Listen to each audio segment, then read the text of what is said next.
What would you do if someone called in a bomb threat on your own house? And what if that someone was your HOA president? Yeah, I didn't believe it at first either, but buckle up because this story has lies, drama, ring cameras, and handcuffs it. Started like most stories in my neighborhood, quiet. Almost peaceful, but peace is not something Karen Wilcox allows for long. She's the self-appointed queen of our HOA, always walking around like she owns the whole cul-de-sac clipboard in hand. Nose in the air, and the worst part? She lives 2 streets over, not even next to me still.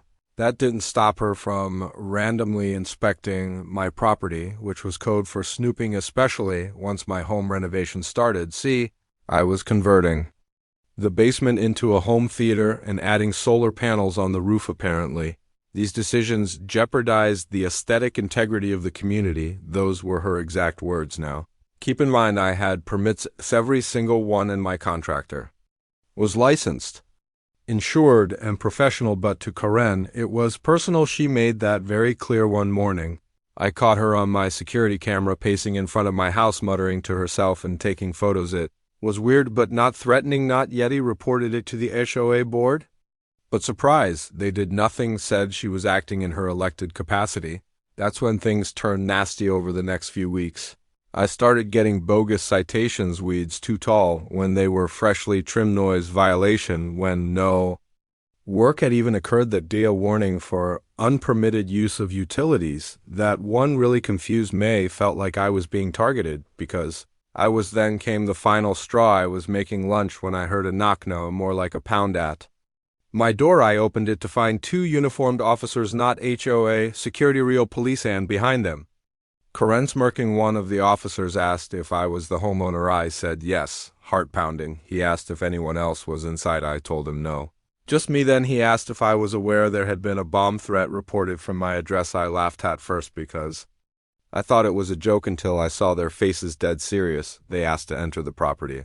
Let them in. They looked around, checked under furniture, opened closets, even asked to see the basement. While I'm cooperating, Karen is outside on the phone pretending to cry. She kept repeating, he said he was going to blow up the HOA office. I just had to do something. That's when it clicked. She called in a false report, a bomb threat from my house. I was furious, but I stayed calm. I told the officers I had something to show them. I pulled up my ring footage. There was Karen the night before, standing at my front door, mumbling to herself, then whispering something into her phone. The audio wasn't perfect, but you could clearly hear her say, "Let's see what the cops think of this." I also showed them a series of texts she accidentally sent me instead of her friend. Tammy, the last one, read, "If this doesn't scare him into moving, nothing will." The officers excused themselves to talk. When they came back, they asked me for a written statement. Then they turned around and placed Karen in handcuffs. When I saw those handcuffs snap around Karen's wrists, I can't lie, there was a small, quiet celebration happening in my soul. She gasped like a soap opera actress, started yelling, "You're arresting the wrong person. He's dangerous. He threatened the HOA." But the officers had already seen the text. They had already reviewed the ring footage, and as one of them said very plainly, "Ma'am, knowingly filing a false police report is a criminal offense." That's when her expression changed. You could actually see the moment her power trip turned into panic. They read her rights. She tried to resist, jerked her arms away, said she was being unjustly persecuted, yelled that to the judge. Karen, the squad car, pulled away with her in the back. And for a brief, shining moment, peace returned. But the aftermath? Oh, it was messy, because now I wasn't just dealing with Karen, I was dealing with fallout. A few neighbors whispered behind my back. Turns out Karen had told people I was mentally unstable and dangerous. Some of them believed her, at least for a while, but then the facts started coming out. Their arrest made local news, not front page or anything. But still, false bomb threat at quiet suburban home, HOA president in custody. It didn't take long for everyone to realize what kind of person she really was, that she'd gone too far, way too far. Some neighbors actually came by to apologize. Others admitted they had also received threatening or passive-aggressive notes from her. Apparently, I wasn't her first target, just the one who pushed back in the HOA. Oh, they tried to distance themselves fast at the next board meeting, which I attended with popcorn. By the way, they officially removed Karen as president. They claimed they had no knowledge of her actions, but I had Recypsmails Vatismame.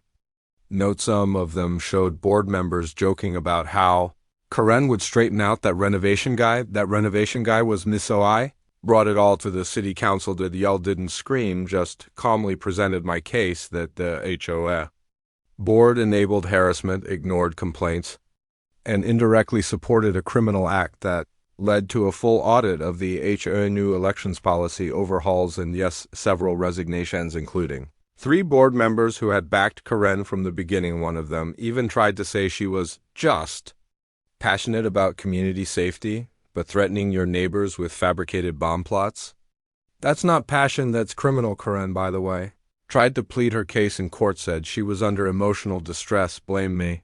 Blamed the board, blamed everyone but herself, but the judge wasn't having it. She was convicted of making a false report, obstruction, and misuse of emergency services, got probation, community service, and a massive fine plus a restraining order. She can't come within 500 feet of my house. That includes the HOA office. She since moved out of the neighborhood. Word is she tried to join another HOA in a different city, didn't last long there either. Apparently, Karen doesn't do well when she's not in control, but you know what the real win was?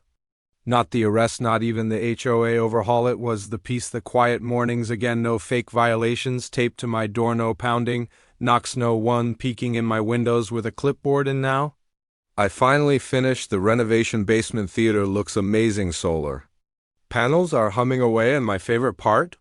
I hung a framed photo of Karen's arrest right in the entryway, so anytime someone new visits, I just point and say, ask me about the time my HOA president faked a bomb threat, because not all villains wear capes. Some of them wear lanyards and carry clipboards, but even Karens have to answer to the truth eventually.